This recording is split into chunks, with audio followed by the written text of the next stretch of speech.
की दौड़ बन जाए। परमात्मा का साम्राज्य जो है वो बिल्कुल पूरी तरह से चुस्त, बहुत कोई आप चीज को सोचे और फौरन उसका असर करे। ये कमाल की चीज है। ये परम चैतन्य का जो दरबार है वो ऐसा है कि उसकी रचनाएं ही कुछ इस तरह से बनी है कि कोई कुछ कह दे और वो चीज घटित हो जाए।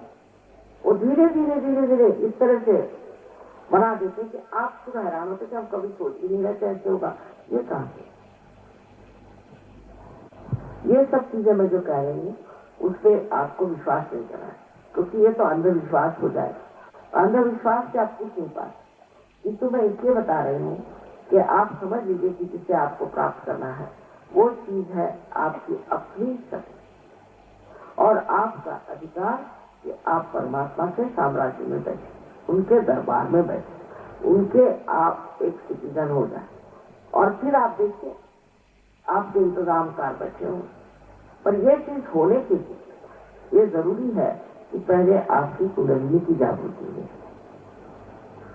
तो सत्य क्या है कि आप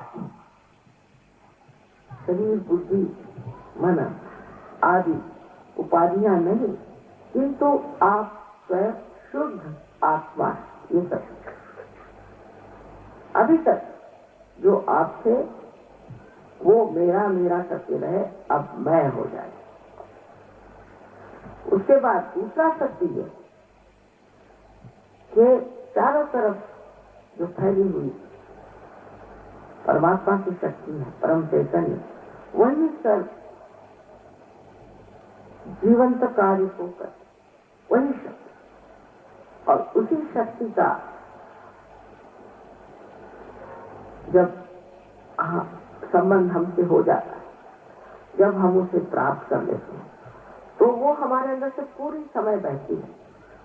और इसी के लिए ये जैसे इसका एक कनेक्शन है ना, ऐसा ही कनेक्शन ये कुंडलिनी जग करके उस परम चैतन्य शक्ति से करा। अब इसके आप अगर बुद्धि से उसका विश्लेषण करें और उसके ऊपर सोचे कैसे कैसे हो सकता है। वहां लोगों ने तो कहा कि कुंडलिनी का जागरण बड़ा कठिन है, फिर कोई कहते हैं कि वहां कुंडलिनी के जागरण से बड़ी गर्मी आती है, ये पर ये तो कुछ होता नहीं, अभी तक हुआ नहीं थी।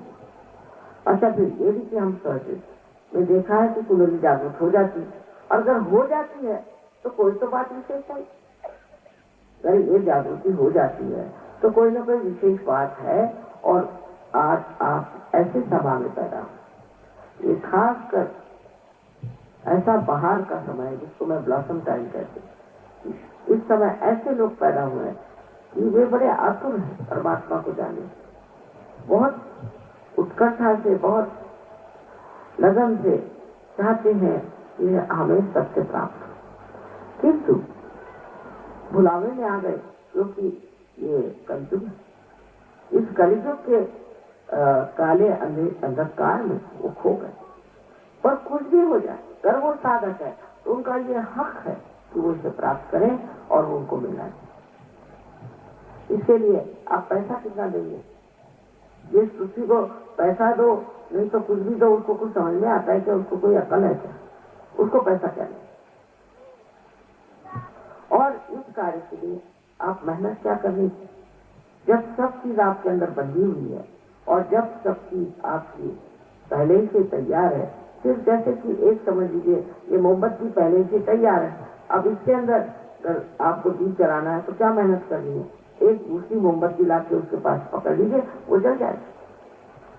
सीधी सीधी बात है, उसमें आपका लेना देना कुछ नहीं बनता। सबसे बड़ी बात है कि सबसे प्यार है। प्यार की बात तो कोई करता ही नहीं, एकदम शुद्ध प्यार, शुद्ध प्रेम।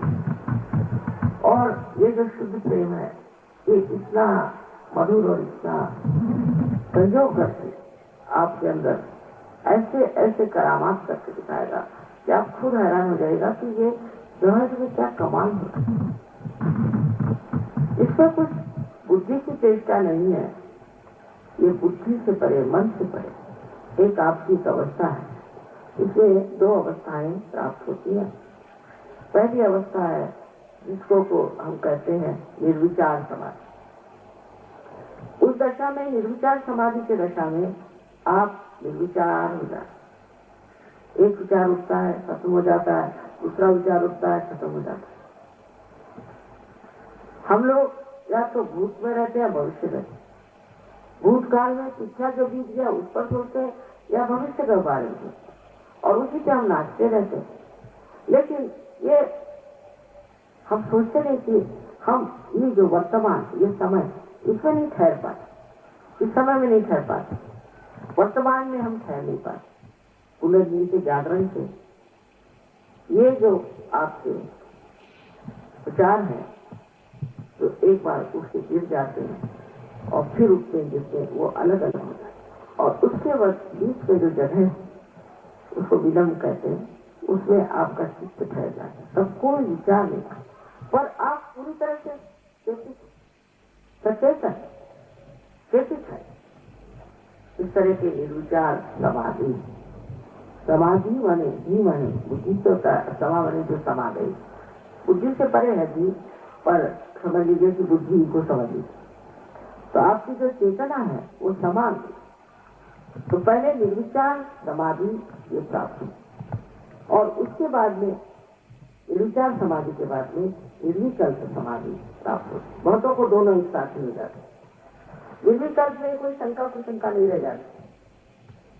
उसको जब आप इस्तेमाल करते हैं इस शक्ति को, तो आप आश्चर्य करते हैं कि आपके हाथ से कुंडली उठ रहे लोगों, आप लोगों की बीमारियां ठीक करें, दूसरों के आप चक्र देख रहे हैं, क्योंकि आप सामूहिक चेतना में जागरूक हो गए। दूसरा कोई है ही नहीं, आप ही एक शरीर के अंदर प्रत्यंग हो गए, इसलिए आप महसूस कर रहे हैं, उसको जान रहे हैं कि दूसरे में क्या तकलीफ है, शिकायत है, आपके उंगलियों पर आप जान रहे हैं। उस सामूहिक चेतना पर जब आप कार्य करते हैं और सामूहिकता में जब आ जाते हैं, तो आपको एक दूसरी दशा प्राप्त होती, जिसे हम निर्विकल्प समाधि। निर्विकल्प माने कोई विकल्प नहीं रह जाता, तब आप समा जाते हैं, हाँ सत्य को पाने। ऐसे कहने के लिए तो बात बड़ी अनूठी लगती है, लोग ऐसी बातें कहते नहीं और बताते नहीं है कि आपकी चेतना में इतना परिवर्तन हो जाता है, एक नया आयाम, एक नया डायमेंशन आपके अंदर आता है। वो ये कि आप सामूहिकता में उतर के सबको जानते हैं, सबको समझते हैं, सबके चक्रों के बारे में जानते। आप बोलेंगे नहीं, लेकिन आप जानेंगे। कल आप ये समझ लें कि इन चक्रों के कारण ही हमारे अंदर जो भी दूषित हुआ है, जो भी गलत है, वो सब इन चक्रों के कारण, चाहे शारीरिक, मानसिक, बौद्धिक और संसारिक कोई सी भी चीज हो, इसके अलावा आध्यात्मिक कोई सी भी चीज जो हमारे अंदर खराब होती है, चक्रों की खराबी से होती है। और अगर हम चक्रों को ठीक करना सीखें और उनके बारे में जान लें, तो हम ठीक हो सकते हैं और दूसरों के भी हम चक्र ठीक कर सकते हैं। ये सब शक्तियां आपके अंदर है और ठीक है, उनको प्राप्त करना है। बस एक बात जरूर है कि आपको इस परिवर्तन के लिए अंदर से एक शुद्ध इच्छा रखनी। बाकी इच्छाएं पूरी होती है पर तृप्ति नहीं होती। एक शुद्ध इच्छा है कि हमारा योग उस परम चैतन्य से होता है। ये शुद्ध इच्छा अगर आपके अंदर है तो ये कार्य हो सकता है बहुत आसान। और दूसरी बात जो आपको समझना चाहिए कि अपने प्रति हमें एक श्रद्धा होनी, अपने प्रति एक विश्वास कि हम इंसान हैं,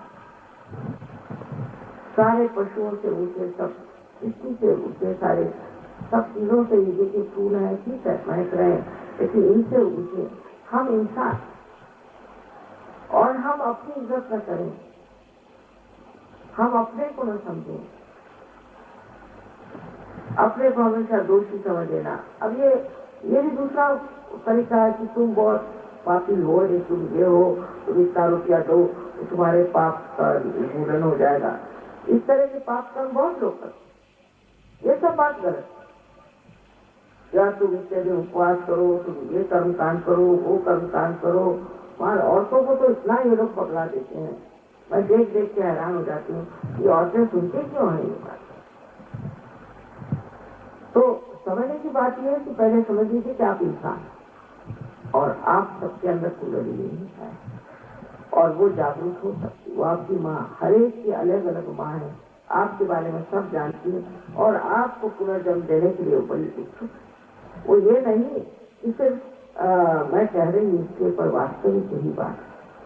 फिर आप अपनी इज्जत करें, अपने को इतना किसी भी तरह से पापी या दुखी या दोषी नहीं समझते। पहली तो बात ये बहुत जरूरी है, क्योंकि आप सारे संसार की जितनी सृष्टि की क्रिया हुई है उसमें सबसे ऊंची चीज मनुष्य और फिर भारतीय को सबसे ऊंचा है। आप ये भी नहीं जानते कि ये पुण्य भूमि, ये पुण्य भूमि, महान पुण्य यहाँ पर अनेक पुण्य हुए। अब बाहर जाने से पता चलता है मुझे कि कितने पुण्यवान लोग यहाँ रहते हैं जिनको भी पाप पुण्य के बारे में पहले ही क्यों मालूम, लेकिन वो समझते नहीं कि हम कितने पुण्यवान हैं और हमें इस पुण्य का कितना लाभ होने वाला। ऐसे ही पुण्यवान आज आप आए हैं जो पानी के